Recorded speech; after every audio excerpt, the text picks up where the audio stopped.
നമസ്തേ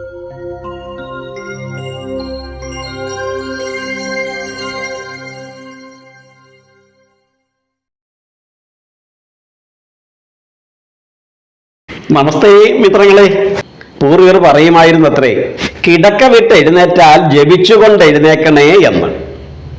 കിടക്ക വിട്ട് എഴുന്നേൽക്കുമ്പം ജപിച്ചുകൊണ്ട് എഴുന്നേറ്റില്ലെങ്കിൽ എന്താ കുഴപ്പം?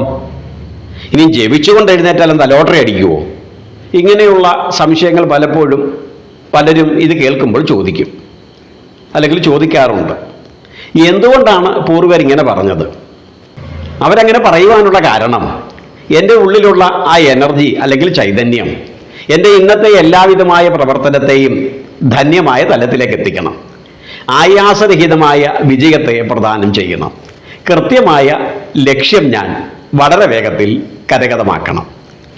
ആ ഒരൊറ്റ ഉദ്ദേശത്തോടു കൂടി ആയിരിക്കാം നമ്മുടെ പൂർവികർ പറഞ്ഞത്, ജപിച്ചുകൊണ്ട് ഒന്ന് സ്മരിച്ചുകൊണ്ട് ഭഗവാനെ സ്മരിച്ചില്ലെങ്കിലും ഉള്ളിലുള്ള പ്രാണനെ അല്ലെങ്കിൽ ബ്രഹ്മത്തെ ഒന്ന് സ്മരിക്കുന്നത് നന്നായിരിക്കും. അങ്ങനെ സ്മരിക്കുവാൻ വേണ്ടി ഒരു മന്ത്രവും അവർ പറഞ്ഞു തന്നു.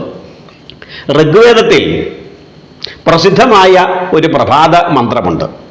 ഋഗ്വേദ പ്രകാരം പുലർകാലത്ത് എഴുന്നേറ്റ് കട്ടിൽ നിന്ന് കാല് ഭൂമിയിലേക്ക് വെക്കുന്നതിന് മുമ്പായി നിവർന്നിരുന്നു കൊണ്ട് അവനവൻ്റെ തന്നെ ഇരു കൈവെള്ളകളിലേക്കും നോക്കിക്കൊണ്ട് ശുഭാപ്തി വിശ്വാസത്തോടും പരിപൂർണമായ ശ്രദ്ധയോടും ഒരു നിമിഷം ഒന്ന് സ്മരിക്കണം. ആ മന്ത്രത്തെ നമ്മൾക്കൊന്ന് പരിചയപ്പെടാം. ഓം അയം മേ ഹസ്തോ ഭഗവാൻ അയം മേ ഭഗവത്തര അയം മേ വിശ്വഭേഷജോയം ശിവാഭിമർശനഃ. ഓം അയം മേ ഹസ്തോ ഭഗവാൻ അയം മേ ഭഗവത്തര അയം മേ വിശ്വഭേഷജോയം ശിവാഭിമർശനഃ. ഈ മന്ത്രത്തിലൂടെ നമ്മൾ പ്രാർത്ഥിക്കുകയാണ്, എൻ്റെ ഈ കൈകൾ എന്തും ചെയ്യുവാൻ എന്നെ വളരെയേറെ സഹായിക്കുന്നവയാണ്.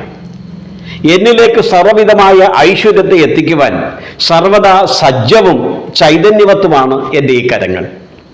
ഈ കരങ്ങളെ ഞാൻ യഥാരീതി പ്രയോജനപ്പെടുത്തിയാൽ എൻ്റെ ജീവിതത്തിലേക്ക് എല്ലാവിധമായ വിജയത്തെ എത്തിക്കുവാൻ കഴിയും. കാരണം എൻ്റെ ഈ കൈകൾ നിറഞ്ഞു തുളുമ്പുന്നത് ഈശ്വര കടാക്ഷമാണ്, ഈശ്വരൻ്റെ അദൃശ്യമായ സാന്നിധ്യമാണ്.